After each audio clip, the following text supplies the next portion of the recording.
¿Han escuchado hablar ustedes de un nombre polémico?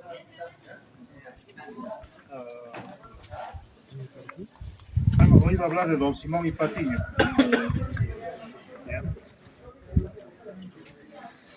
¿Qué ideas nos han formado sobre Simón y Patiño? Era uno de los tres varones del estaño. Ya, uno de los varones del estaño. ¿Qué más? ¿Qué fue? Fue buen Que fue un masacrador. Luego, que vació la montaña y se fue. Sí. En realidad yo también creí eso, ¿no? Yo nací aquí, en este sitio, cuando tenían bastante actividad este lugar, lleno de luces, lleno de autos, ese teatro funcionando, el hospital funcionando, los clubes, las pulquerías, los campos deportivos siempre llenos, estos motores funcionando, en fin. Vamos a hablar ahora nosotros de todo lo que ha ocurrido en este lugar, ¿ya? Nos vamos a ubicar en el año 1892, es decir, 10 años después de finalizada la Guerra del Pacífico. Este año llega un hombre cuyo nombre es Simón y Patiño, y es vendedor, empleado vendedor, simple vendedor en una tienda de Uncía, cuya agencia central está en Oruro. El dueño es un alemán, don Hermann Fricke. Este señor Patiño está en Uncía y en Colquechaca. ¿Quiénes han estado por Colquechaca? ¿Quiénes conocen Colquechaca? Es un lugar muy importante. Cuando no existían ni Uncía y Yayagua, Colquechaca ya era una de las ciudades más grandes de Bolivia. Ya. Y el dueño del lugar donde estamos, desde esta casa hasta la cumbre de la montaña, era un señor de nombre Sergio Oporto. Era dueño de este lugar y en la parte alta trabajaba el socavón Juan del Valle, la mina, era el nombre de Juan del Valle. Entonces, en ese trajín entre Oruro y Uncía, hacen amistad el señor Oporto, dueño de esta propiedad, y el señor Patiño, el empleado de la tienda. Y en el que el señor Oporto se va quejando constantemente. Dice que no es un dolor de cabeza trabajar en la mina, no tiene dinero, constantemente no tener dinero. Y como ya tienen hecha la amistad, acuerdan en un convenio, hacen una sociedad, firman una sociedad en el que el señor Patiño va a darle el dinero que gana cada mes y el señor Oporto tiene que hacer el mineral correspondiente, la carga correspondiente para entregar donde se pueda vender el estaño, el mineral en sí. Pero pasa 4 años y más, la sociedad no ha prosperado, al contrario. Todo se perdió, no hubo ningún tipo de ganancia y hay discusiones largas entre el señor Patiño y el señor Oporto. Y el señor Oporto insiste en vender y al final deciden vender. El señor Oporto salta y dice, y las deudas eran en Chayanta, en Uncía, Chayanta, Oruro, Yayaga no existía todavía. Y Patiño dice, al tener que perder toda la propiedad, me quedaré con las deudas más. De ese modo, el señor Patiño se queda dueño de esta propiedad y el señor Oporto, libre de toda deuda, libre de todo compromiso económico, se va al pueblo de Chayanta a vivir tranquilo, libre. El señor Patiño deja de trabajar en Oruro y Uncía, se va a la mina personalmente a trabajar. Tiene un ayudante. Y luego son 2, 3, 4. A pocos meses de este año 1898, llega de Oruro su esposa con sus niños, con 4 niños aún. Ha sido 5, pero con 4. El momento de encontrarse en la bocamina, arriba, la señora toma algo de dinero, un fajo pequeño de dinero para entregarle a su esposo. Pero su esposo no quiere aceptar. Y le pregunta, al contrario, le pregunta, ¿de dónde es este dinero? Y le responde y dice, es el producto de haber vendido las pocas joyas que tengo, que tenía en Oruro, y todo lo poco de valor que teníamos en la casa. Ese es el producto. Pero el señor Patiño, entre lágrimas, tiene que aceptar por la necesidad económica. Pero ese momento le dice, entre lágrimas, su esposo le indica y le dice, has hecho como, bueno, por este gesto, un día yo te voy a obsequiar un palacio. Y todo lo que le dicen en agradecimiento por el gesto. El señor Patiño tiene que aceptar el dinero. Consecuentemente, su esposa se acomoda ahí arriba, de la Bocamina hasta ahora, algo más de 50 metros, hay una casucha, ahora en ruinas. Aquella vez estaba techado con paja. Se acomoda ahí la señora con los niños y tiene que hacer lo que está obligada a hacer ahí arriba. Le ayuda en el trabajo de exterior mina, ya con el vestido destrozado, los zapatos igualmente destrozados, los niños ya sin zapatos, ¿no? Envueltos con telas. Entonces, a pocos meses, ya a fines de este año 1898 estamos, su ayudante, de apellido Menéndez, le llama y le dice, señor, venga a ver lo que hemos encontrado en el interior de la mina. Es una veta que se nota y es grande. El señor Patiño mentalmente, ¿no? Dice que sea estaño, que no sea plata. A esa altura la plata ya no servía. El mercado mundial de minerales ya no requería de este mineral, sino se estaba transformando la economía de la plata hacia el estaño. Por eso el señor Patiño dice que sea estaño. Levanta las muestras, se va a Huanuni. En Huanuni, los laboratorios, la empresa Penny Duncan, le indican que se trata de estaño de alta ley, entre 54, 58, 60 de ley. Eso significaba sacar de la veta, moler y a la bolsa. Viene en silencio, vuelve en silencio, no avisa a nadie. Lo primero que hace es contratar más trabajadores. Al principio eran Patiño, su esposa y 2 ayudantes, eran 4. Contrata 10, 20, 30, 40, 50 trabajadores. Compra llamas, burros, mulas, bolsas de estaño, bolsas para sacar el estaño. Y hay explotación, ya podemos hablar de cierta masiva explotación. Y él personalmente, el señor Patiño, en esos animales que ha comprado, por aquel camino, es el antiguo camino a la mina, allá que está descendiendo.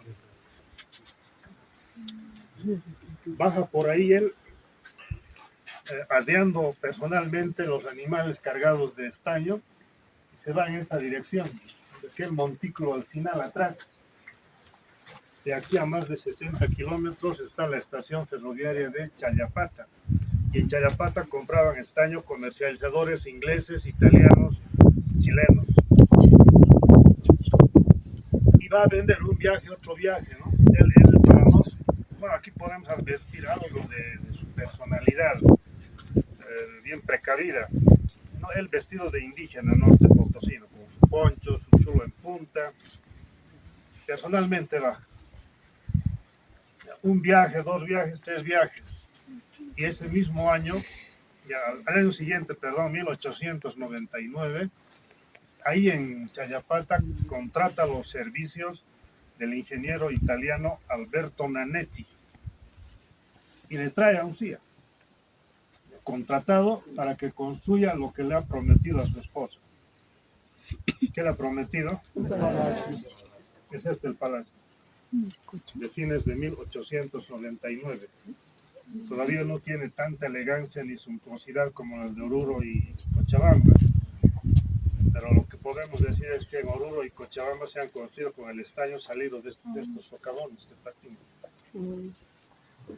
Y ahí han creado la leyenda de que Patiño le ofreció a su esposa el palacio y dicen es el palacio que está en Cochabamba. palacios de Cochabamba Patiño ni siquiera ha conocido. En Oruro ha vivido 6 años. Los muebles de esta casa están en el Museo Patiño de Oruro, muchos de los mejores se han llevado de aquí a allá. Entonces llega el ingeniero italiano y se construye este edificio.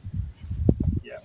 Los turistas extranjeros de cualquier profesión, lo primero que ven es la arquitectura. ¿Por qué estos detalles en un lugar tan remoto como este lugar? Desolado, parece de apariencia abandonada, en ruinas. Aquí lo primero que ven es la arquitectura romana, los arcos romanos, las pilastras romanas, ¿no? Y la arquitectura ecléctica. El eclecticismo es la mezcla de arquitecturas de varios países, de diferentes tiempos, ¿no? El techo es japonés. La única torre es una copia simbólica de los castillos de Escocia y de Inglaterra. Ya tiene más de 42 ambientes, entre habitaciones pequeñas, salas grandes. Bueno, adelante, donde está la torre, el departamento de los esposos. Hacia este lado, 5 departamentos para sus 5 hijos. Y luego viene la botica, o su farmacia, su propia farmacia, su sala de juegos para niños, para mayores, el comedor, la cocina, la biblioteca, la sala de fumar, salas privadas a este lado, el salón de fiestas y su capilla. Tenía su propia iglesia, que vamos a entrar luego. Y de este modo, y los muebles empiezan a llegar de Europa, siempre por Chayapata, porque Chayapata, como ferrocarril, estaba vinculado con Antofagasta, con Chile, y Antofagasta llegaba todo de Europa. ¿Bien? Entonces, ya teniendo los recursos, 1899 estamos, al año siguiente, 1900, crea su propia empresa, y es la empresa minera La Salvadora. ¿Ya? En este principio de Patiño, atiende, por favor, jóvenes, no hay mina salvadora, no hay socavón salvadora, como algunos historiadores que sin conocer este lugar escriben. No hay mina salvadora, es la propiedad, es el terreno la salvadora. Y en la parte alta, en la montaña, es el socavón Juan del Valle. ¿Ya? Posterior, inmediatamente hizo abrir este socavón que está al frente, es el socavón Antenor Patiño, nombre de su hijo. En la misma falda, 150 metros más abajo, está el socavón Luzmila Patiño. Y más arriba, al frente, socavón Simón y Patiño. ¿Ya? No hay mina salvadora, ni socavón salvadora, nada. Es la propiedad, el terreno. Es eso lo que no vamos a cansarnos de aclarar. ¿Ya?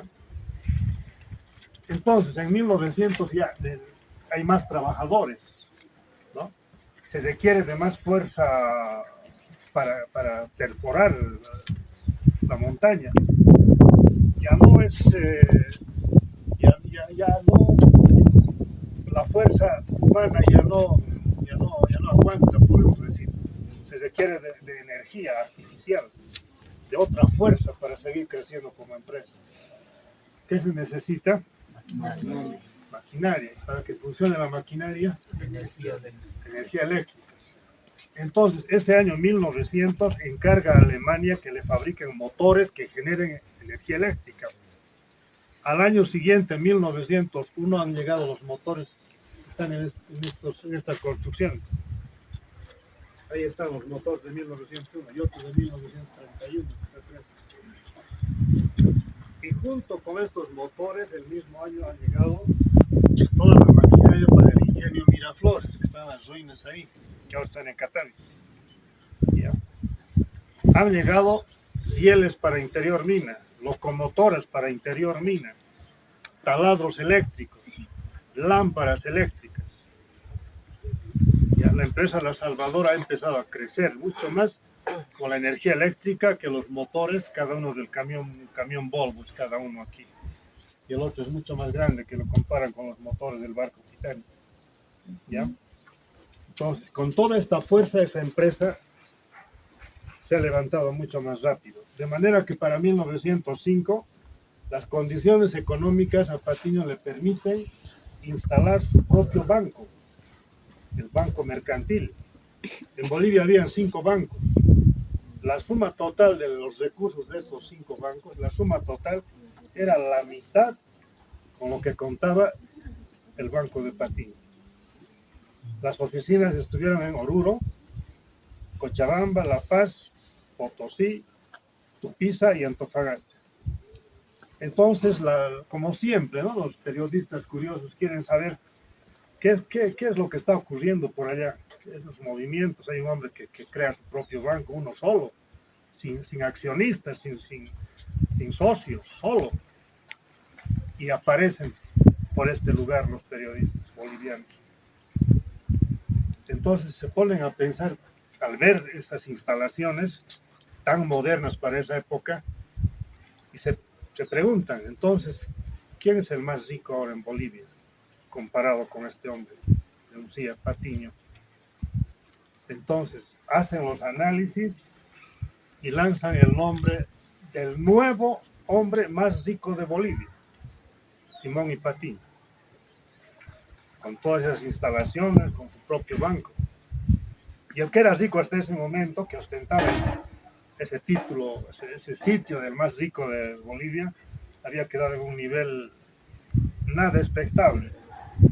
El señor Francisco Argandoña, príncipe de la Glorieta. Y en ese momento, entonces, en los análisis de la historia minera, advertimos que termina la era de la plata y comienza la era del estaño. La plata ya no sirvió para nada. Entonces, ese hecho ocurrió en este lugar. Estamos en el mismo escenario de los acontecimientos, ¿no? Entonces, ya a partir de ese momento, la empresa es más cotizada. Y ahora veamos qué es lo que estaba ocurriendo en lo que fue la era de la plata. ¿Quiénes conocen Colquichaca? Una importantísima población antes que existan Yayagua, Uncía. Colquichaca era la ciudad más rica de Bolivia. Ya, en esa montaña se cerraron 140 minas de plata, vertiginosamente. Y aparecieron mineros desocupados, miles de mineros, padres de familia desocupados, y aparecieron en la era del estaño. Fueron absorbidos por las empresas de estaño. ¿Bien? Y a ver, vamos a ir resumiendo un poco más. ¿Y qué estaba ocurriendo en la ciudad? ¿Ya? La ciudad, Uncía, ajena a la empresa, ¿no? En algunos libros en el último tiempo hemos leído que dicen hasta Uncía fue de Patiño. No, Uncía no fue. Es una población civil que tenía alcaldía, sus propias autoridades. La empresa estaba aquí arriba, ¿no? Sin ninguna conexión administrativa. Y eso ha sido por mucho tiempo.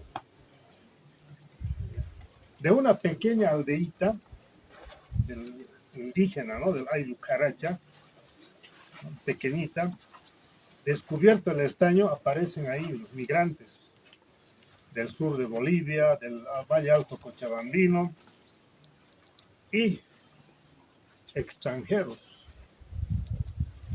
¿Ya? Esta es una parte de la historia de Uncía que se ha conocido muy poco. Extranjeros. Y para hablar de esta parte de la historia de Uncía, si ustedes seguramente van a ir a Sucre en algún momento, en alguna vacación, en alguna delegación, extensión, asómense al Archivo Nacional de Bolivia, Biblioteca y Archivo Nacional de Bolivia, y préstense los periódicos que salían de Uncía, se hacían en Uncía para vender al interior. 6 periódicos, el Industrial, La Libertad, El Republicano, El Pueblo, La Gaceta y El Deber. Y en esos periódicos van a encontrar el tipo de sociedad que se ha estructurado en Uncía. Más de 15 idiomas de Europa, Asia y África, lleno de hoteles de lujo internacional, automóviles, a veces corrientemente y en una forma muy liberada dicen, el primer auto trajo Patiño. Mentira, no trajo Patiño el primer auto a Uncía, trajeron comerciantes yugoslavos. Ellos podían tener más dinero porque eran expertos comerciantes. ¿Ya? En esos periódicos van a leer ustedes todo eso, el tipo de fiestas que Patiño hacía en su salón, en el salón de fiestas, que van a poderse tomar las fotos que quieran. ¿Ya? Entonces, a ese nivel ha llegado con hoteles, pero basta decirles los nombres: el Hotel Italia, el Hotel Francia, el Hotel Internacional, el Gran Hotel, el Hotel España. ¿Ya? Ese tipo de sociedad, con fiestas como en Irlanda, con fiestas como en Croacia, en Italia. Precisamente los migrantes italianos a Uncía han tenido mucho que ver con el inicio del sindicalismo minero en Bolivia. Entonces, en esos niveles ha estado la ciudad de Uncía. ¿Ya? Ahora vamos a ingresar, nos vamos a sentar cómodamente para ir a una segunda parte de esta explicación. Hemos hablado del principio de Patiño y la estructura social, económica de lo que ha sido Uncía. Ya, por favor, con calma, hay asientos para todos, con calma. Ya, hemos visto el principio empresarial de Patiño y la repercusión económica, social en Uncía. Se conformó aceleradamente en una ciudad de ese tipo, ¿no? Además que ya para 1921 ya tuvo ferrocarril vinculado a Oruro, a Antofagasta. El mismo año 1921 los primeros aviones llegaron al Alto, al aeropuerto del Alto, y en ese mismo año 1921 Uncía ya tenía su propio aeropuerto, sus aviones. Capitales del departamento ni soñaban todavía en tener aviones, pero Uncía ya tenía. Era de la empresa minera La Salvador. Pueden entrar a YouTube, a internet, van a ver el título: Historia de la aviación boliviana. Los primeros aviones que llegaron al Alto y Uncía. ¿Dónde queda esto? Está en la parte baja, entre el camino que baja a Sucre y a Chayanta. Está ahí, toda esa planicie. Supuestamente está custodiado por el ejército, por el cuartel que está ahí. Pero ojalá, como han anunciado, se construye un aeropuerto, como se tiene ya el proyecto, ¿no? Ojalá las autoridades puedan hacer realidad. Bueno, yo nací en Uncía y toda mi infancia he visto aviones por ahí, de todo tipo de aviones, inclusive aviones de la Fuerza Aérea de Estados Unidos, en movimientos políticos sindicales, ¿no? Aviones militares, comerciales. Hace una pista con mucha actividad ese aeropuerto. Los pocos que quedamos de esa época en Uncía, bueno, extrañamos mucho de todo lo que ha desaparecido en Uncía. Bien, entonces, ahora veamos cuál ha sido la repercusión de acuerdo al crecimiento del número de obreros en la empresa, ¿no? A un principio hemos visto Patiño, su esposa, sus dos ayudantes, eran 4. En 1905 aparece en Uncía la primera unidad militar, el regimiento Sucre, que se viene de Sucre, es la ciudad más pobre. Sucre vivía gracias a las minas de plata, pero cerradas las minas de plata, y Sucre, que no ha previsto su futuro, la ciudad más pobre. Calles enteras de Sucre han tenido que salir para venirse a Uncía. En Uncía está la calle Arce, la calle Sucre, lleno de sucrenses. Entre esas oleadas de familias han llegado a Uncía los médicos más cotizados del momento. Jaime Mendoza, médico, escritor, geógrafo, militar, previsor, uno de los más grandes que tenemos en la historia de la medicina. Jaime Mendoza. Otros médicos de la misma talla: Aniceto Solares, Anastasio Parravicini, Ezequiel L. Osorio, que luego han sido ministros de Estado, han sido docentes, catedráticos en Francia, Inglaterra. Entonces, con toda esa sociedad sucrense también se ha contaminado la nueva sociedad de Usía. Usía ha estructurado su propia personalidad citadina, con migrantes de Europa, Asia, África y con migrantes citadinos. Esto discrepamos con algunos libros donde Albarracín, Augusto Céspedes, que han escrito la historia de Usía sin conocer Usía, donde indigenizan directamente a la Usía. A Usía ha venido la experiencia laboral, empresarial de Europa. Ellos lo han convertido a Usía en una ciudad europea. Entonces, y aquí es uno de los descubrimientos que hacemos nosotros. La unidad militar que ha llegado, el gobierno trata de justificar y dice, es para la seguridad interna de las empresas. Ingentes instalaciones que para esa época solo se tenían, bueno, las únicas en el mundo, que era para proteger todo eso. Pero ingresando mucho más al análisis que se hizo en esa misma época, era porque entre los trabajadores de la empresa La Salvadora, entre los gremiales de Usía, bolivianos extranjeros, y una sociedad subterránea de trabajadores, entre comillas. ¿Cuáles creen? ¿Quiénes creen que han conformado esta sociedad subterránea? Diariamente no se los veía hacer nada, pero de noche sí. Ante la ausencia de trabajo. Tampoco la empresa podía absorber a muchos, tenía sus limitaciones, como cualquier empresa.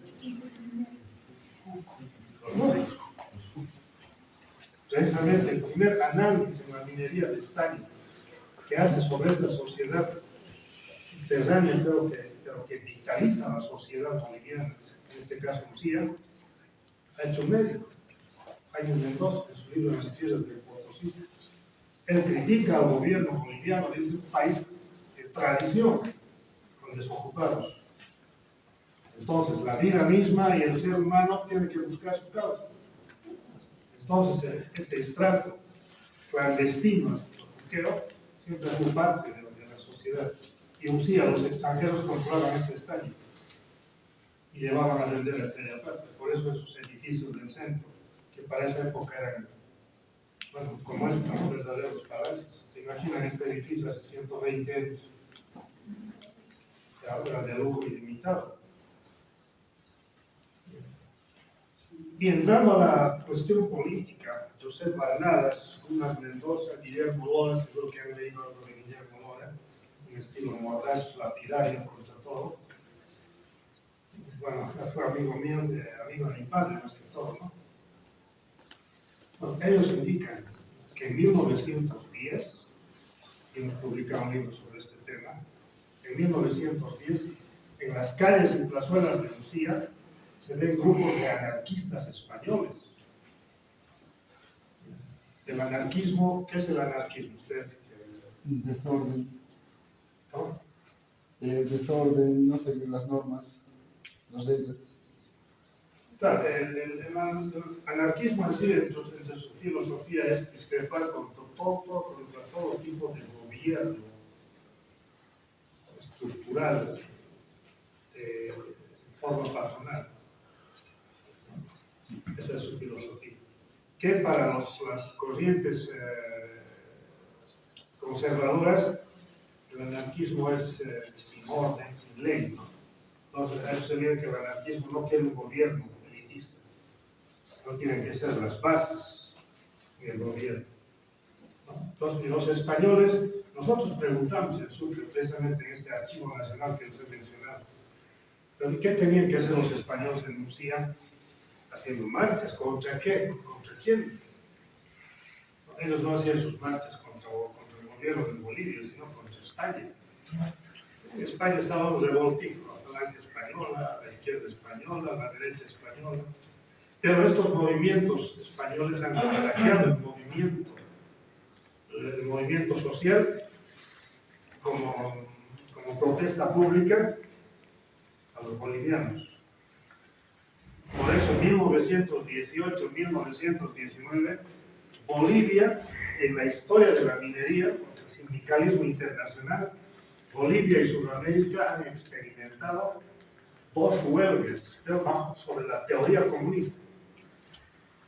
Y esas huelgas han sido aquí, en esta empresa, 1918 a 1919.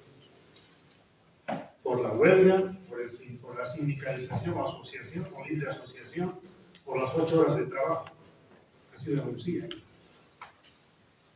En 1923, ¿qué se llevó a cabo en Lucía en 1923 en la historia sindical?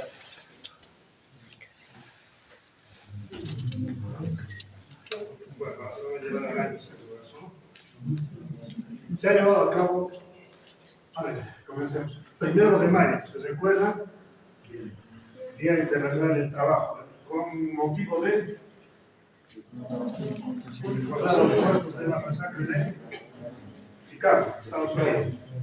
1 de mayo de 1886, la Plaza Calle Márquez de la ciudad de Chicago. Entonces, 1 de mayo, aprovechando el feriado, donde está la ex estación de Lucía de ferrocarril. Sí, por favor, pongan asiento. Bien. Entonces, aprovechando ese feriado, se reúnen trabajadores de interior mina, exterior mina y gremiales de Lucía, de Chayanta, y algunos muy pocos de Catarí y Ayala. Otra historia, otra empresa. Lucía es otra historia, otra empresa. No estamos tocando sobre la cuestión de Ayala. Se reúnen y bajan en marcha a la ciudad, ¿ya? En gloria a los muertos de la masacre de Chicago. Luego de las vueltas, se estacionan, se paran en la plaza donde está el templo. Se olvidaron del 1 de mayo y se lanzaron a organizar su propio sindicato.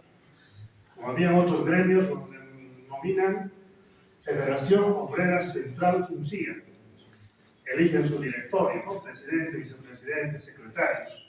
Y el pliego de peticiones, 14 puntos.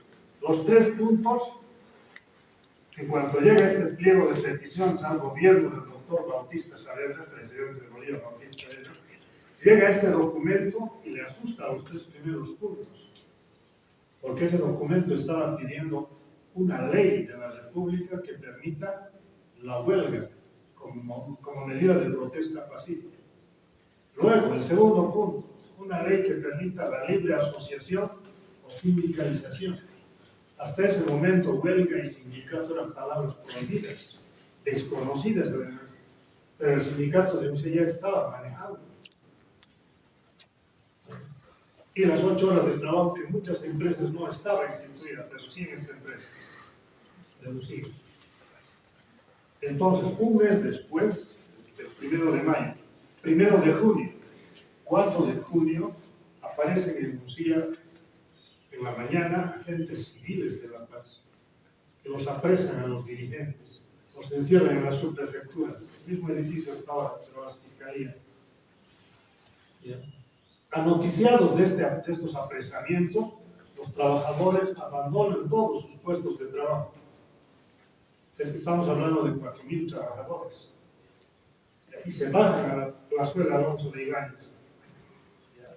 Y esa plaza estaba siempre repleta. Esta comparación, lo que está hallando ahora, lleno de comercio, lleno de automóviles, increíblemente un movimiento dinámico, una dinámica económica terrible.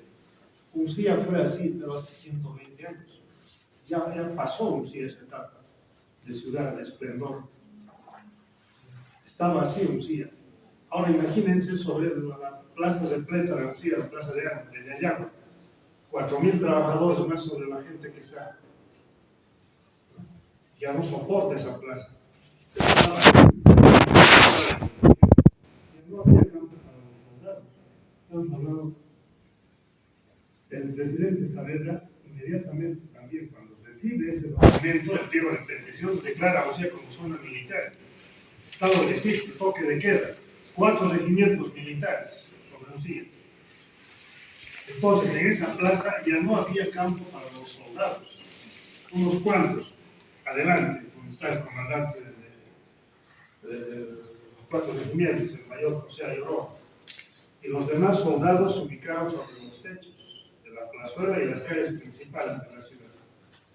6:30 de la tarde, ¿ya? Viene un señor en automóvil y custodiado, escoltado por 4 soldados en caballos, caballería, un regimiento valeriano de caballería, con banderas bolivianas. Y bruscamente se abre el paso hasta entrar a la puerta de la subprefectura. Y una señora, al verle al señor, el nombre del señor es Emilio Díaz Rendis, de nacionalidad chilena, que venía desde allá. ¿Ya? Entonces, al ver este espectáculo de un chileno custodiado por soldados bolivianos, banderas bolivianas,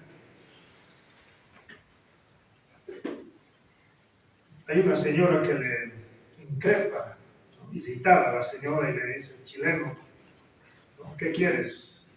¿Por qué no vuelves a tu país, miserable, ladrón del rey? El chileno, ofendido, toma un revólver y dispara. Y lo mata un trabajador boliviano de la empresa de Lucía, de La Salvadora, don Manuel Leiza Tapia. Lo mata. Y seguidamente hay una piedra pequeña que cae sobre el auto del chileno y otra piedra pequeña sobre el mayor Ayoroa, el comandante del alto mando militar del momento. Entonces, y del mismo modo, el mayor Ayoroa dispara su pistola y su ametralladora. Y dispara sobre la primera fila de obreros. Son 14 los que caen heridos. Era 6:30 de la tarde y estaba oscureciendo. Oscureciendo rápido, junio, estamos hablando de junio. Entonces, esos disparos del chileno y del comandante Ayoroa habían sido la orden. Los soldados que estaban sobre los techos comenzaron a disparar. Estaba oscureciendo rápidamente y los disparos eran de forma craneada, como granizo. Entonces, los militares vinieron a este sitio, al garaje de las carretas, que está ahí arriba, sacaron carretas y caballos y recogían a los muertos. Eran miles, unos miles disparaban desde los techos, desde las calles, y otros miles levantaban los cuerpos. Aquí a 100 metros de nosotros están las ruinas del ingenio Miraflores, de la parte alta, donde se concentra el mineral. Llega abajo mojado, está en puro mojado, y para evitar el tiempo de semanas para que seque en el sol, se han creado los hornos de tostación de minerales. En 2 horas ya estaba seco el estaño. Y estos hornos trabajaban en base a la piedra de carbón, la antracita, que traían de Alemania. Esta piedra, cuando llega a rojo candente, brasa candente, no enfría rápidamente, sino que se queda horas y horas. Ahí secaban el mineral. Pero esa noche, esos hornos han recibido a todos, parte de los muertos de la masacre, de la matanza, y los han arrojado ahí, heridos y todo, extranjeros, bolivianos, mujeres, niños, campesinos, los han arrojado ahí. Lo mismo han hecho casetas que han venido de Qatar. Igual han recogido cuerpos y los han llevado a otro ingenio que había ahí en Qatar, que no era de Platín, era de otra empresa. Su nombre era Ingenio Chile. A otros los han enterrado en fosas comunes, en los patios de los juzgados, de la subprefectura, en el cementerio de Lucía, ahí donde el camado matadero municipal, en esos canchones, igual en fosas comunes de 10 en 10, de 20 en 20, en los ríos. ¿Ya? Entonces, según levantaban los cuerpos de las plazas y las calles, los comandantes han ordenado a una parte de los soldados a que laven esa sangre del piso, de las plazas y de las calles por ya corrió bala. Había charcos de sangre. Echaron un charco del pilón de la misma plaza, vamos a de la plaza principal. Echaron bastante agua, se espada. Pero ellos no contaron que era junio. Y según echaban agua, se iba congelando. Una helada. Y al día siguiente, esa noche, en ese periodo al amanecer, no ha bajado nada de agua. Pero al día siguiente, según calentaba el día, el sol, empezó a derretir el hielo rojo.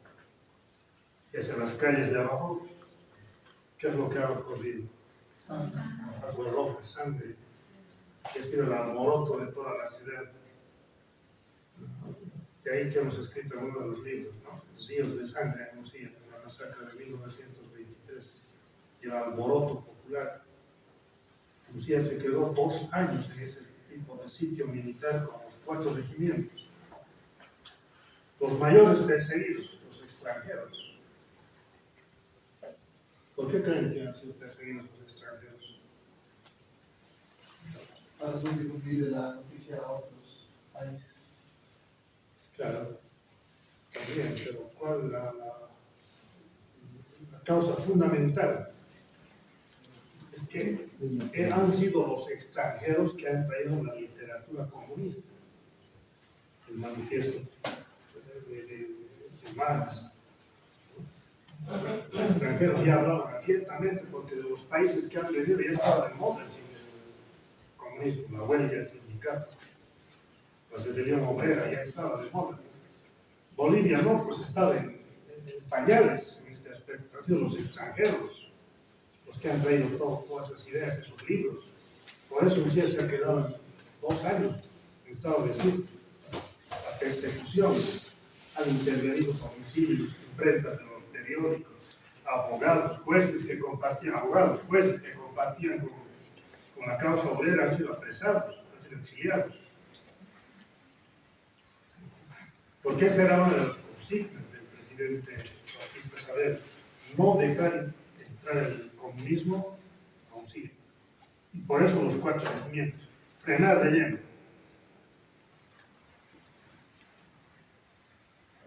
Y se quedó 2 años. En esos 2 años de presencia militar se han cerrado las fábricas, los hoteles, los negocios han empezado a disminuir, la economía informal de las calles ha empezado a esfumarse en 2 años. Y ahí comenzó la decadencia de Lucía.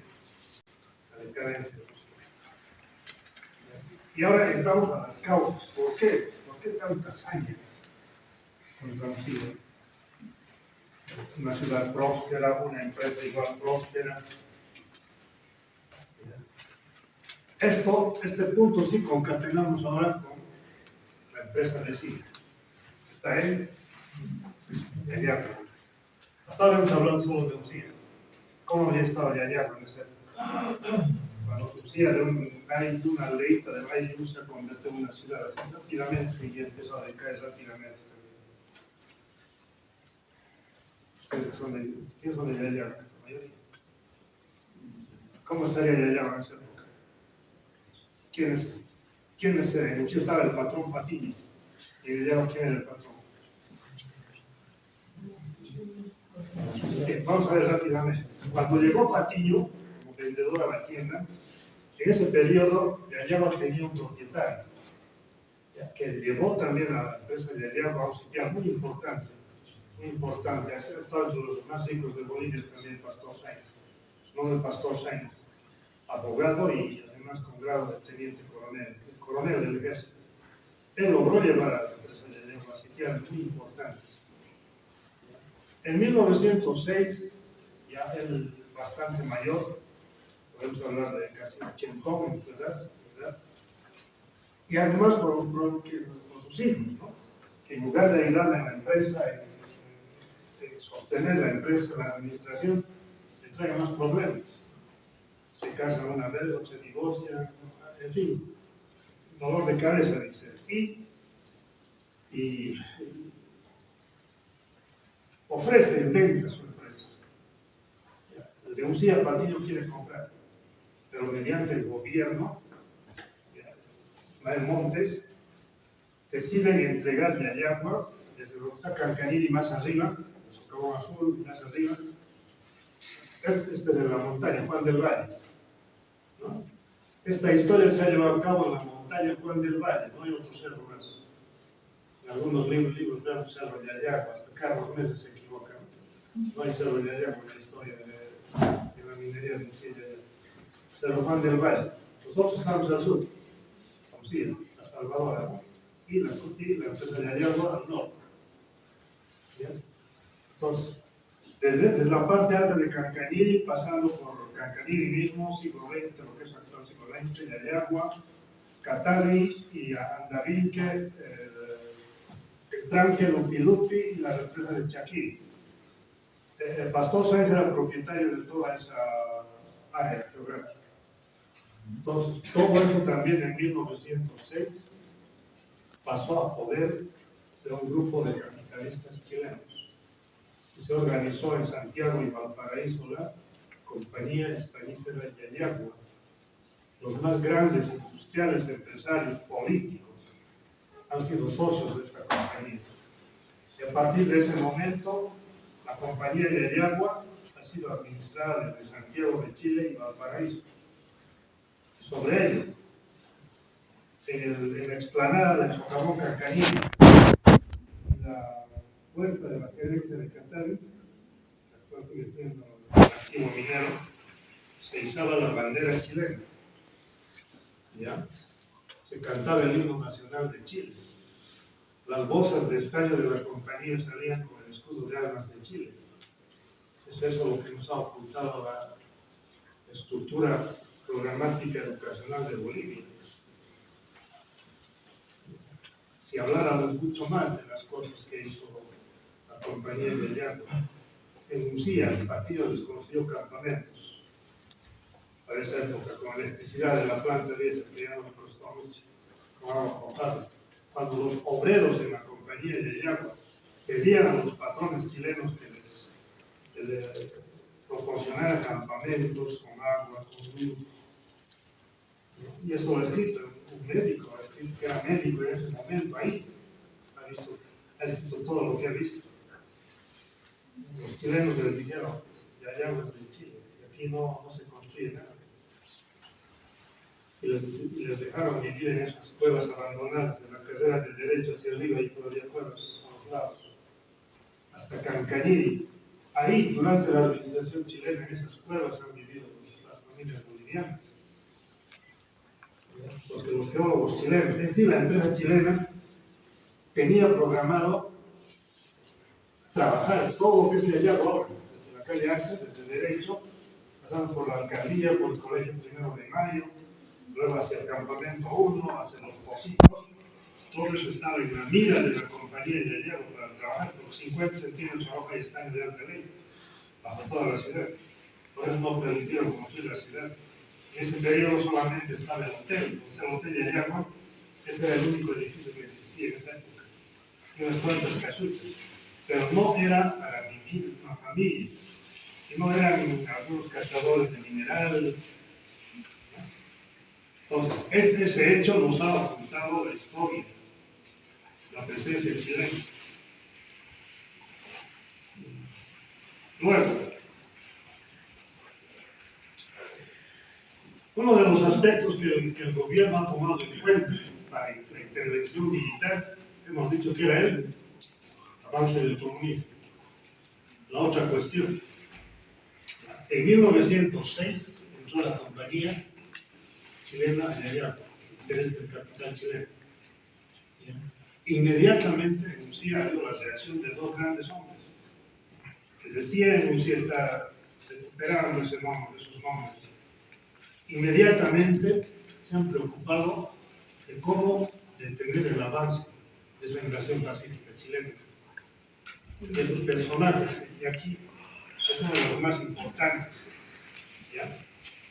Ha sido el abogado Alfredo Campos, también de Sucre. Y el otro, el médico Jaime Mendoza.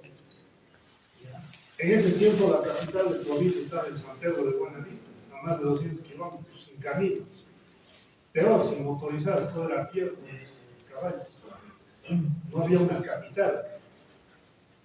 Entonces, estos dos personajes, Alfredo Campos y Jaime Mendoza, inmediatamente se preocuparon por crear una nueva provincia con una capital, con la presencia del Estado que frene ese avance. ¿Y dónde querían avanzar los chilenos? El capitalismo chileno quería la empresa de Patiño. Por eso le utilizó al presidente Saavedra. El presidente, en este grupo, bueno, ustedes ya saben que son los masones, ¿no? Son las locas. ¿Ya? En ese tiempo, estos señores dueños de la compañía de Yayagua, los Subercaseo, los Valenzuela, los Luco, los Errázuriz, Holberton, Alessandri, Palma, Esos eran los dueños de Yayago, ¿ya? Ellos eran parte de los masones de la Gran Logia de Chile. Y entre ese grupo de masones chilenos también estaba el presidente de Bolivia, Bautista Saavedra.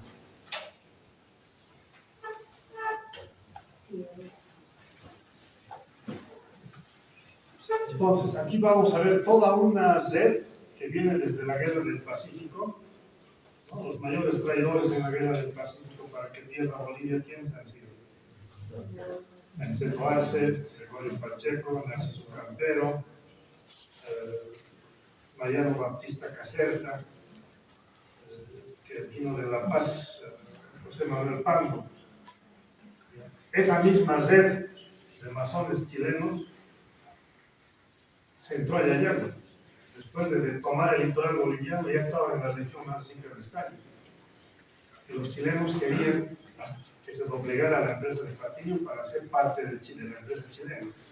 Sobre ello, los geólogos chilenos sabían cuánto de oro había en Amaya, Pampa, Capacica, cuánto de plata y complejo de minerales había todavía en Colquechaca. Ese era el interés del capitalismo chileno. El capitalismo chileno no va con afán de hacer algo bueno, va a explotar y dejar vacío. Y de eso se enteraron estos dos personajes, Montero Campos y Jaime Mendoza. Por eso crearon la provincia de Bustillo el 8 de octubre de 1908, a los 2 años del ingreso de Chile. Y se creó la provincia y la presencia del Estado, poder judicial, fiscalía, ejército, policía, notarías, iglesia. Y ahí frenaron el avance chileno. Entonces habían dos razones para que la presidencia y el sistema político boliviano se ensayen como sigue. El avance del comunismo, porque el presidente Saavedra dijo, no voy a permitir como presidente, no solo como presidente, como hombre, como dice en sus declaraciones, no va a ser por Lucía que ingrese el comunismo a Bolivia y a Sudamérica. Era una amenaza no solo para Bolivia, este sindicato comunista de Lucía, sino para el continente, porque estaba echado por Buenos Aires. Los mismos fundadores del Partido Socialista Argentino, entre ellos Alfredo Palacios, vinculados a la Unión Soviética, que se había formado años antes. Ellos estaban en Lucía, y el presidente Saavedra sabía todo eso. Entonces, por esas razones, dos razones, fue la intervención militar en Lucía. Y al año siguiente, la masacre de 1923, un año exacto después, en julio de 1924, el señor Patiño va a Chile, Santiago de Chile. Su hijo Antenor y el embajador de Bolivia en Chile, Adolfo Costa de Reyes. Y está en la puerta de la oficina de la compañía de Yayago, y ahí están los socios, los dueños de Yayago, entre chilenos e ingleses. Los chilenos protestan y dicen, ¿qué pasa? ¿Qué quiere este boliviano? ¿No? Tal como la alta sociedad boliviana le trataba a Patiño, ¿no? Aunque tenga plata, este sigue indio. Los chilenos van con más saña, con más odio. Que Bolivia era, por decir así, con su origen, ¿no? Con su origen humilde. Pero Patiño no les dice nada, simplemente levanta un maletín, o sea, bueno, trae unos papeles, les dice, señores, aquí según sus estatutos, ahora yo soy el presidente de la compañía chilena Yayago. No les entrega. Otro documento dice, señores, ahora yo tengo el mayor número de acciones a nivel mundial de la compañía Yayago, por tanto soy el presidente. Y hay un rumor de protesta entre los chilenos. ¿Qué pasa? ¿Qué pasa? Otro maletín trae dinero. La moneda patrón a nivel mundial era la libra esterlina, no había otro $10. Y empieza, saca los pacos de billetes y los reparte. Para usted le debo tanto, usted tanto, a todos. ¿Pero qué está pasando? El Patiño dice, señores, yo como presidente de esta sociedad chilena, he decidido comprar las acciones de todos ustedes. Y les estoy cancelando, no les debo nada, ya sabía cuánto les debía. Les paga y ahora, señores, ustedes no tienen por qué ir a Yayago. Ahora yo soy el único dueño de Yayago. Entonces, ¿qué había pasado? Que después, que durante la Primera Guerra Mundial, 1914, Patiño había instruido a un agente de confianza, entre ingleses, alemanes, a que compren acciones. Los chilenos siempre han estado vendiendo sus acciones para capitalizar más su empresa.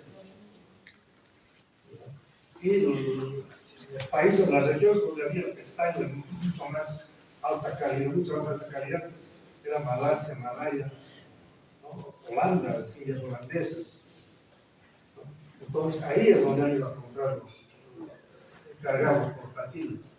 Y estos encargados por Patiño, ni entre ellos sabían que estaban comprando para Patiño. Pero a la hora de la verdad, así de ese momento, cuando Patiño dice, señor, ahora yo soy el dueño. Tengo más del 70% de las acciones de la compañía Yayago son mías. Soy el presidente. Sobre ello les estoy comprando sus partes. Ahora yo soy dueño. Los chilenos no tuvieron más que quedarse sentados, tiesos, ¿no? Y algunos bolivianos que se enteraron de su llegada y del hecho, cuando estaba saliendo Patiño del edificio en la calle, hay los bolivianos con banderas bolivianas. Y le gritaron ahí, ¿no? ¡Viva Patiño! ¿No? Y Bolivia les respondió, ¡viva Bolivia en Chile, carajo! ¿No? Sí. De ese modo, Patiño los expulsó a los chilenos de Yayaco. La única empresa que no era de Chile era esta, la Salvadora de Patiño. Guanú, Cami, Japo, San José, Itos, Abicaya, Canundillos, parte de Potosí, parte de Conquichaca. Todas esas minas en franca producción estañífera estaban en manos de chilenos. Eso lo hizo el Partido Liberal, republicano, que manejaba el gobierno de Bolivia en ese periodo. Aquellos que no ingresen, que no permitían que ingrese el comunismo. Es el movimiento obrero. Entonces, ese año 1924, 4 de julio, desaparece la empresa La Salvadora de Lucía, desaparece la compañía de Aliagua y nace una nueva empresa, funcionaria. ¿Qué empresa nace?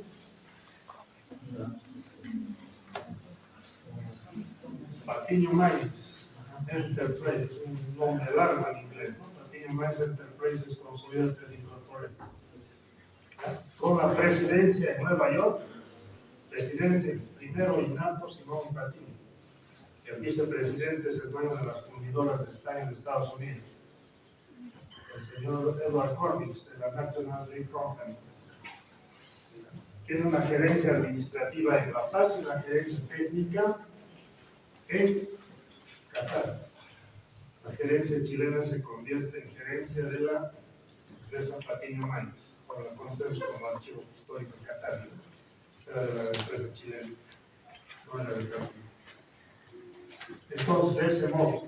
Pero Ucía, vean este aspecto transnacional, Ucía seguía en estado de sitio. Hasta 1925 han estado aquí los regimientos militares para persecución. Patiño quería agrandar lo que ya tenía aquí. Su casa, sus motores diésel, su ingenio, sus bocaminas, sus andariveles, su hospital, su cuartel, sus caballerizas, sus campos deportivos, sus campamentos, su ferrocarril, sus trenes, sus pistas, sus aviones, agua potable. Tenía todo aquí. Y él deseaba agrandar la empresa hacia este lado, para ir más rápido hacia adelante. Pero ¿qué le dijo el presidente a él? Nada en ese pueblo de rojos, de comunistas. Tienes que sacar todo de ahí. Entonces, lo que hizo Patiño, bueno, él no discutió, sacó de Miraflores, el ingenio Miraflores, llevó para agrandar el pequeño ingenio Chile, que ahora se llama como ingenio Victoria en Qatar. Toda la instalación del ingenio Miraflores está ahí. Del mismo modo, los papeles de la gerencia, la administración, el hospital, que era el hospital Santa Albina. En Qatar, ustedes han visto el principal campo de fútbol, dice Serafín Ferreira. ¿Saben quién fue Serafín Ferreira?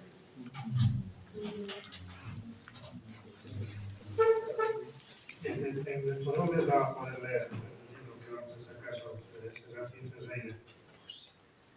Serafín Ferreira ha sido el médico sucrense que trasladó las instalaciones del Hospital Santa Albina de Lucía para empezar a construir lo que es el Hospital Albina Patiño en Catay, que además fomentaba el deporte. Ha sido fundador de la Asociación de Fútbol de Ayagua. Esos detalles vamos a publicar sobre Serafín Ferreira. Es un anticipo, ¿no? No voy a acordar de este detalle. Entonces, del mismo modo, todo el mensaje del hospital de Lucía de la Salvadora se iba a cantar. Entonces, Patiño, para los trabajadores de la parte alta, ha hecho construir los primeros campamentos en lo que es ahora Cancañí, siglo XX. Ahí tenemos por nombres, campamento 1, campamento 2. Esos ya son campamentos construidos por la Patiño Maíz, Cancañí, la parte alta. Algunas construcciones que quedan de la compañía chilena pequeñitas, pero Patiño los puso campos deportivos, teatro, escuela, iglesia, electricidad, agua potable y una verdadera ciudadela. Y del mismo modo, hacia Catay, empezaron a construir los campamentos y las casas, cabañas. Y el deporte comenzó también a practicarse. Y en tanto Lucía iba sumergiéndose en una decadencia de la que nunca más ya se repuso, ¿no? La masacre. Las empresas se han ido, han cerrado las granjas, las tiendas, los hoteles. Les voy a dar 3 ejemplos. ¿Ya? En Lucía existía la fábrica de chocolates de un señor yugoslavo, don Mateo Martinic. ¿Ya? Esta fábrica ha sido comprada por un señor de Sucre, por don José Taboada. ¿Conocen los chocolates Taboada de Sucre? Esas máquinas de Lucía se hacen los chocolates. Luego, otra fábrica de chocolates, que había 7 o 8 fábricas. Hablando de chocolates, ¿les sugiere algo el nombre de Esteban Karasic? Chocolates Karasic de Oruro. También esas máquinas eran de Lucía, de Esteban Karasic. Luego, también ligado a Oruro, actualmente hay un local muy desprestigiado ahora, que cuando niño veía era un local muy elegante, con pianos, violines, una cantina, una chichería. Antes de ser cantina era una fábrica de fideos. Y eran 2 jóvenes italianos que hacían fideos y vendían a las empresas mineras, a las tiendas, llevaban a Cocualta, a Mancha. Pero después de la masacre, esos 2 jóvenes, ante el peligro político y persecución, se fueron a Oruro. Y de Oruro salió Fideos Ferrari y Jesse.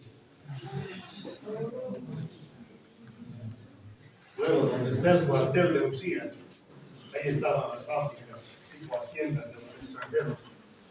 Ellos no han tenido, ellos han tenido con mucho conocimiento de las actividades. Un pueblo no, entre paréntesis, Lucía no es un pueblo indígena, es una ciudad europea, ¿cierto?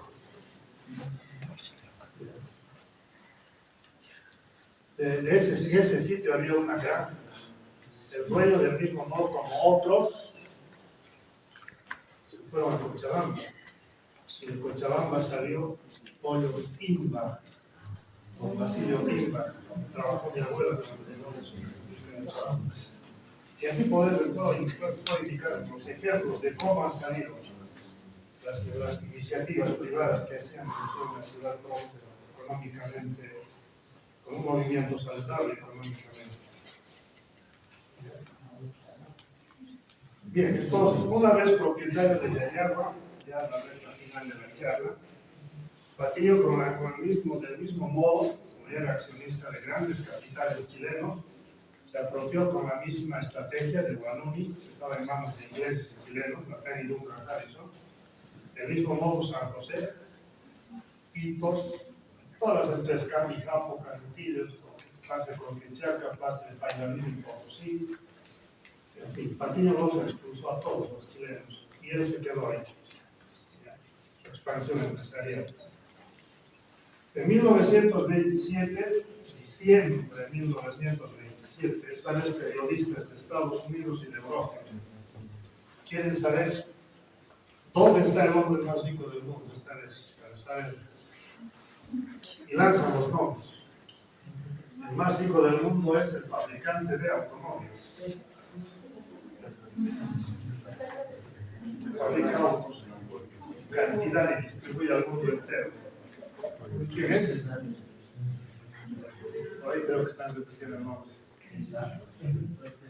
Fabricante de autos. Hay una marca con su apellido. Ford. Henry Ford. Luego, es el más rico del mundo. El segundo es el dueño de todos los pozos petrolíferos, también de todo el mundo. En Bolivia está su Standard Oil, Bermejo. El mismo presidente que entregó el Yagua a Chile, los mismos presidentes que entregaron el Yagua a Chile, y los mismos entregaron a capitalistas chilenos y norteamericanos. Bermejo, el petróleo, los mismos presidentes bolivianos. Conocido como rey del oro negro a nivel mundial, su nombre es John Rockefeller. Y el tercero más grande del mundo, superando a los banqueros Vanderbilt, a los hoteleros Astor. El tercero más rico es dueño de los yacimientos de estaño en Malasia. Es el primer productor de estaño en el mundo. Es dueño de ahí. Malasia, Malaya, Nigeria, el Congo, China, Japón, Tailandia, Indonesia. Es dueño de las fundidoras de estaño de Alemania, de la fundidora de Liverpool, Inglaterra. Es dueño de las compradoras de minerales de estaño en Inglaterra, España, México, Estados Unidos, Chile, Brasil. ¿Ya?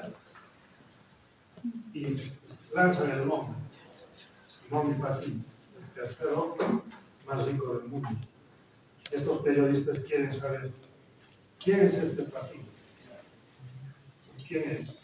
En su país mal visto, en otros países admirado, en otros países su vida tomado como ejemplo en las universidades donde hay carreras de economía, administración de empresas, y al final para salir de dudas llegan hasta Bolivia, el lugar donde ha nacido. ¿Dónde nació Patillo? ¿Dónde? Santibáñez, Valleares. Llegan hasta ese pueblo y se enteran que su huérfano desde niño creció sin padre, el apellido de su Patillo es el apellido de su madre, despreciado por ser hijo en aquella época, ¿no? La mentalidad moral de nuestro país, ¿no? Un hijo sin padre, un hijo que nace sin estar en el matrimonio casado, es hijo del pecado, ¿no? No te metes con el pecado. Esos prejuicios habían.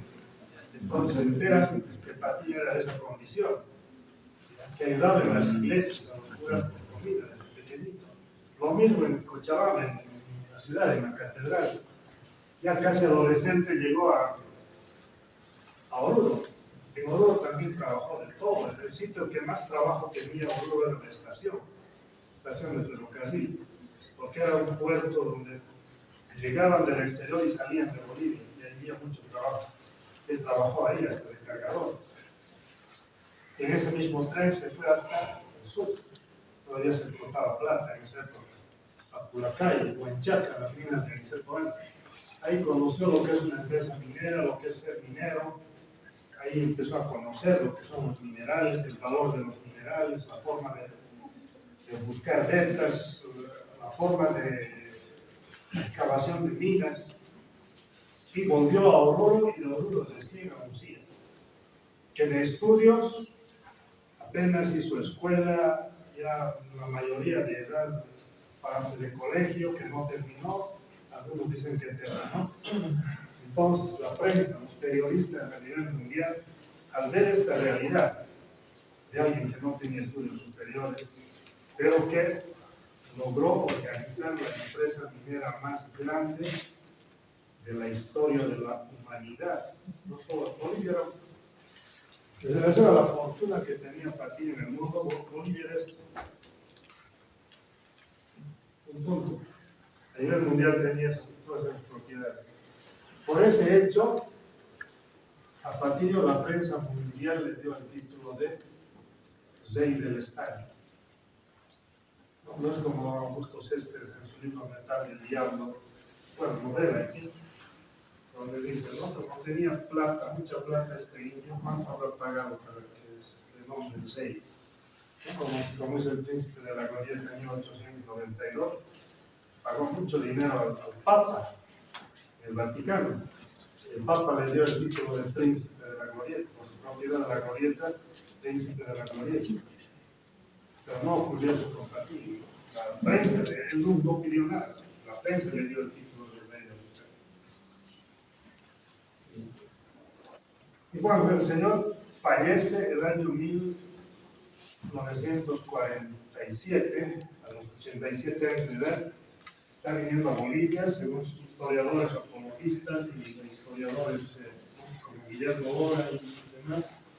Bueno, le dan diferente toque a su viaje a Bolivia, ¿no? Indican que estaba viendo aclarar ciertos casos que habían sido especulaciones sobre su trayectoria, ¿no? Otros indicaban que Guillermo Ora que estaba viniendo a demandar a Bolivia porque Bolivia le debía por los aviones, en fin.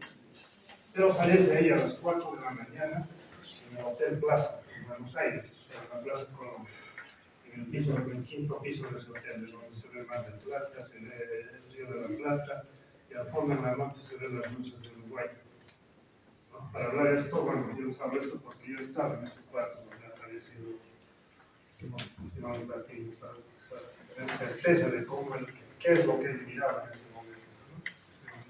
En Buenos Aires. Entonces falleció ahí y llegó en tren, bueno, llegó a Cochabamba, vieron ahí las cosas en la catedral y está enterrado en el mausoleo de Paimán. Su esposa vivió 6 años más en Francia y también su cuerpo está ahí. Sus hijos.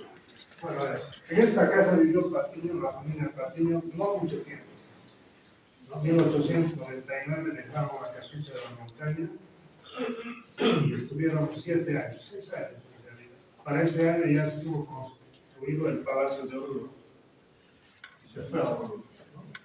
Y en la historia oral, la familia se llevó los mejores muebles, podemos decir, de esta casa, se llevó a Oruro porque le habían tomado un cariño especial, ¿no? Como símbolo de la nostalgia, ¿no? De pasar de la miseria económica a la comunidad económica, y se llevaron a Oruro, están en el Palacio de Oruro.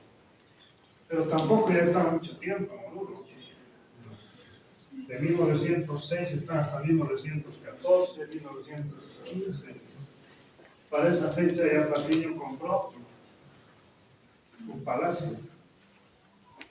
¿Han estado en Francia ustedes? ¿Los países?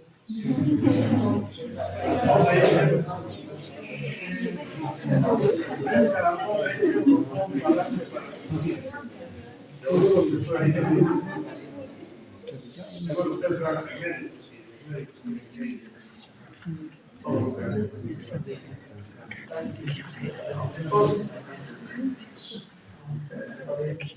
Y en ese tiempo de las armadoras vive él en Francia, La Paz y Lucía.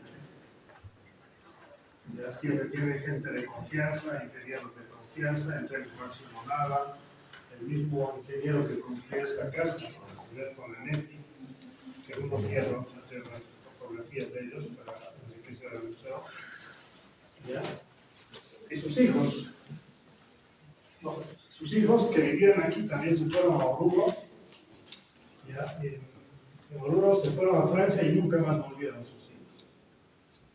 Ya millonarios sus hijos, producto del trabajo de sus padres, bueno, asediados por parejas muy acomodadas también de esas ciudades. Su hijo Antenor se casó con la sobrina del rey de España, Cristina de Borbón, el rey de Borbón. Su hija Elena se casó también con un sobrino del rey de España, con el marqués de Carrizosa. Su hija Luzmila, este nombre escuchamos mucho, ¿no? Luzmila Patiño. Ella se casó con el señor Guy Bois O'Brien, conde de París. Se casó con otro millonario que tenía minas de oro en Francia. Y su hija Graciela se casó en Sucre, ¿no? Con un sobrino del príncipe de la Glorieta, con Ortiz Linares, los dueños de Camargo, de la fábrica de cinganes y vinos Sajica. Estaba en quiebra esa fábrica de cinganes y vinos en Camargo. El hijo se casó con la hija de Patiño y le surgió esa empresa de cinganes y vinos en Camargo. En fin, a la fecha ya han fallecido todos sus hijos, quedan bisnietos que desde noviembre por la pandemia no han llegado, vienen hasta aquí, ya no apellidan Patiño, ¿no? Apellidan Goldsmith, Duchastel, Touchet, y ellos, bueno, mayores que yo, ¿no? Yo ya tengo más de 60 años, ellos son mucho más mayores que yo. Y llegan todos los años en noviembre, se han anunciado para el 14 de noviembre para estar aquí nuevamente, ¿no? Entonces, todo lo que hemos hablado en este momento, bueno, podemos extender nuestra memoria de actividades. Y a partir de ese momento, por ejemplo, 17 años después del sindicato de UCIA, pasó la guerra del Chaco, se instauró el gobierno del nacionalismo militar. Es decir, en 1939, ya, el nacionalismo militar lanzó un decreto supremo de la obligatoriedad de sindicalización en las esferas laborales, obreras. Entonces ya había libertades para sindicalizarse, para hablar de huelga. En 1939, después de Lucía, recién aparece otro sindicato en nuestro distrito, el Sindicato Mixto de Trabajadores Mineros de Qatar, 39. 2 años después, 1941, enero, otro sindicato, el Sindicato Minero Siglo XX. Y un joven excombatiente del Chaco que vivía en el campamento Cabón Patiño, luego en este campamento Miraflores, luego en el campamento Lechín García. Ese joven logró ser subprefecto en la provincia de Castilla. Después de la masacre de Qatar, en 42, 43 fue subprefecto. Y en 1944 aparece en el socavón siglo XX. Su nombre, ¿han oído hablar? Juan Lechino Kendo. Y el sindicato minero siglo XX se conoce como el más grande de América Latina. Por esos antecedentes de Qatar, Lucía, se fortalece. Llega a ser el referente sindical más grande de todos los países de habla hispana. Sindicato minero siglo XX. Pero esta vez los masacradores, ¿quiénes eran? Los gobiernos antiobreros. Entonces, el sindicalismo minero en Lucía nació de ese modo en Lucía. Pero como dice Guillermo ahora, el hecho de Lucía simplemente ha sido el abrir las puertas para nuevas masacres. Los obreros han seguido siendo masacrados, traicionados por entes que les han prometido mucho. Lo demás es el camino turístico que yo les he relatado. El componente político, ustedes verán, un museo es como una biblioteca. En una biblioteca podemos encontrar libros de extremo comunismo, el manifiesto comunista de Marx, podemos encontrar el Mein Kampf de Hitler.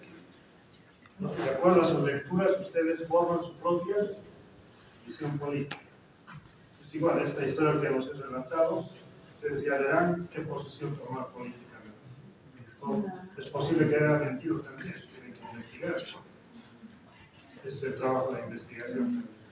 todo lo que les hemos hablado, ustedes ya verán la visión universitaria de estudios superiores. Actualmente, ¿quién es el dueño de estas tierras? ¿O cómo ha pasado a ser dueño de Este edificio. este? Bueno, en realidad en 1952, ¿no? Todo lo que ha sido propiedad de Patiño ha pasado a poder del Estado. Ahí Cuando terminó. llegan sus hijos o sus descendientes, no reclaman.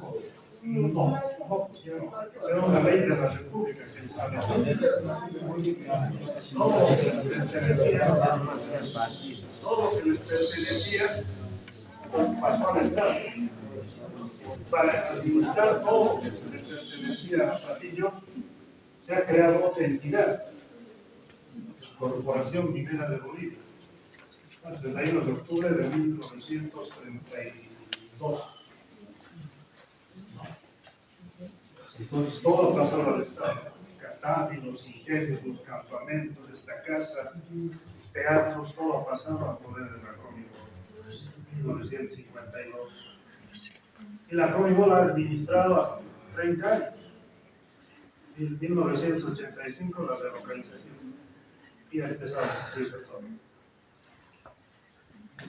Podemos quedar en algunas cuantas horas. Yo les cuento que cuando vienen algunos de ciencias políticas de La Paz, historia o de Cochabamba, alumnos de ciencia política, como hemos quedado nosotros, ¿no? Yo les pregunto, ¿cuánto tiempo tenemos? 40 minutos, 45, una hora, no mucho. Igual quedamos nosotros en ese tiempo. Entran a las 11 y estamos saliendo 6 de la tarde. ¿No? Una discusión crónica, hasta dura discusión sobre Patiño, que fue un ya querido Bolivia, que era estado mejor. Otros dicen que no, los traidores fueron administradores del Estado. Otros dicen no, que Patiño no pagó los impuestos, y otros dicen pagó los impuestos. Pero el dinero estaba ahí, era la administración del Estado, ¿no? Y hacían figurar, como ellos hacían el informe, hacían figurar que ha pagado un poquito, pero ¿no? El alumno entiende político. Y nos quedamos, como les digo, las tienditas vacías, las tiendas, los dulces, las galletas, los cervezos, 6 de la tarde, y a la plaza de Lucía estamos llegando a 8 de la noche. Ese tipo de debate se habla cuando hablamos del Patiño, del sindicalismo, el tipo de gobiernos que hemos tenido. Ni siquiera lo mismo tengo. Es también una historia político-social de Lucía, en torno a la fiesta de San Miguel. Hemos hablado de los extranjeros. En medio de la fiesta de San Miguel apareció otro grupo de danzarines. Eran extranjeros, con ropas de sus países de origen, con flores de sus países de origen. Y el que estaba en la cabeza era un francés, ya el dueño del Hotel Francia, Paul Delconcet. Eran los 12 padres de Francia. Está aquí registrado eso, todo lo que era Lucía, cómo ha trascendido, cómo se ha transformado hacia los conocidos. Es un enfoque antropológico, una historia cultural. No, hay historia política, historia económica, historia cultural. La antropología aborda la historia cultural. ¿No? Esta revista yo lo dejo a 10 bolivianos y contempla también todo lo que hemos conversado en este momento. ¿Y alguna pregunta sobre lo conversado? Antes que yo pregunte. ¿Qué ha sido de su primer compañero que tenía el señor Patiño, el señor Oporto? El señor Oporto, después de desligarse de la empresa, ¿no? de la sociedad que tenía con Patiño, se ha ido libre en Chayanta. Se ha quedado en Chayanta. ¿Conocen Chayanta muchos? Al entrar al valle hay una mina, Pongo. Era la dueña de su mina. ¿Quiénes conocen Quilaquila? Termina Quilaquila y para entrar a Basilú hay una casita tipo castillo, un hermoso edificio que está allá casi en ruinas. Esa casa también era de Sergio Oporto. Tenía haciendas, tenía minas, pero se ha quedado a vivir ahí. Otra historia larga, además, él vivió en Chayán, pero en el año 1927 hubo un levantamiento indígena en Chayán contra los hacendados, contra los terratenientes, y es ahí donde sufrió el ataque de los grupos indígenas, porque se cuenta que Sergio Porto era muy cruel en sus haciendas con sus pongos, con los indígenas esclavizados, que le quitaron muchas propiedades. Estaba amenazado por ese carácter que tenía. Que lógicamente falleció poco. Le quitaron sus minas, sus haciendas. Pero tiene descendientes, el Sergio Porto en Catani, en Deviagua. La familia Porto es larga, ¿no? Son de origen portugués. No son de origen español, son de origen portugués, familia Porto. Tal vez hay por aquí alguien de la familia Porto. La familia Porto también ha llegado. ¿Quién fue el comandante en Gallagua, el comandante de la masacre de San Juan? El presidente ha sido vacío, pero el comandante.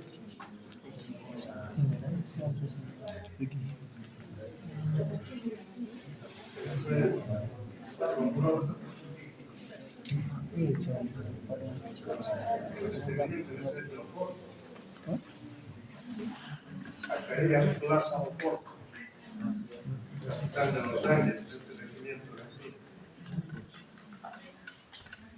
Seguimos abordando temas. Se les ve muy cansados. Habíamos estado sin pasar. Ayer no hemos dormido.